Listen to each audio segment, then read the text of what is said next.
A story to help you live healthy. June is almost over, but there's still time to recognize the fact that this is Men's Health Month. Its purpose is to encourage men to get screenings and checkups. According to menshealth.org, on average, men die 5 years younger than women. They also lead in 9 of the 10 top causes of death: cancer, heart disease, and diabetes. Despite those statistics, men make half as many trips to the doctor as women. Joining me now, Dr. John Fetchero with Family Practice Associates of Orange Park. There's the problem. Guys don't go to the doctor. I know. Because they think, if I don't know about it, it's not a problem. That's true. We got to get men in there. Usually it's the wives trying to get the men in there, but it's real important that we start making sure you're doing your annual screenings. A lot of problems can be picked up with just routine screening. A couple of the new recommendations that have come out is colon cancer. That's something that's... It used to be 50, right? It used to be 50. They changed it to 45. Now that's new in the news, so you even got to get in a little bit earlier than you were, previously thinking. And what's the thinking behind that? Is it because the number of incidents among younger men is rising, or is it because early detection is key? Well, it's kind of both. So they can, with the American diet, there's just a lot of issues that can make you more predisposed to colon cancer here in the United States. So they figure by easy and early screening, detecting problems, you can get rid of a lot of things. So other screenings, prostate cancer screening, testicular cancer screening. Prostate cancer, you want to make sure that you talk with your doctor, but typically you end up screening at age 50. We do a PSA test, which is a blood test, and just when you have elevations in this level, it doesn't necessarily mean that you have prostate cancer, but it's something that kind of raises doctor suspicions, stuff that you want to look for. If you're going to the bathroom frequently, you're getting up multiple trips at night, if you ever notice any blood in your urine, you want to get to the doctor right away.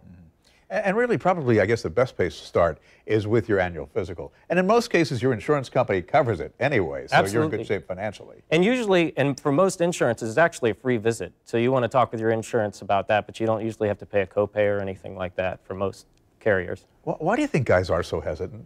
Well, I think most people are just, some people are afraid, they don't want to know because they think, well, when I find out, then I'm going to have to deal with it. And sometimes it's just a kind of don't want to deal with it. But honestly, I find a lot of people having that, and then they end up dealing with more problems in the end. So the earlier you can get in, the better you're going to do. Yeah, because things just build. I guess another issue you have to be vigilant about, issues with your heart. We live in a very stressful society today. We don't take time for ourselves. We don't take times to relax, and that can weigh heavily on your heart. Absolutely. Now that's something, that's part of the annual screening. That's why we push that so heavily. We do, we check your blood work, we check your cholesterol, and then there's a lot of things that men can do that can reduce the risk factors, like stopping smoking, avoidance of heavy alcohol use, just reducing risk factors, healthy eating, exercise. Those are great things to keep you healthy. And then we also think, okay, I got all my vaccinations when I was a kid. Sometimes it's good to get a booster.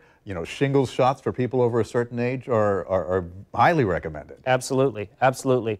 And once men hit 65, it's recommended to get a pneumovax, pneumococcal vaccine that prevents against many common types of pneumonia. So again, that's something that you want to get in, talk with your doctor about, because a lot of these things are age specific and also risk factor specific. So certain things you will be, it's important to talk with your doctor about, because in one person it may be one age, but for you it may be younger. For instance, colon cancer. We just talked about the new recommendations are age 45, but if you have a first-degree family member who had colon cancer, if they had it at age 50, your screening would be at age 40, so it's 10 years before. Even in the African-American community where there's a higher incidence. Correct. Get screened earlier. Absolutely. Look, the advice is simple, but it's crucial if you want to live a healthy life. Get to the doctor, no excuses.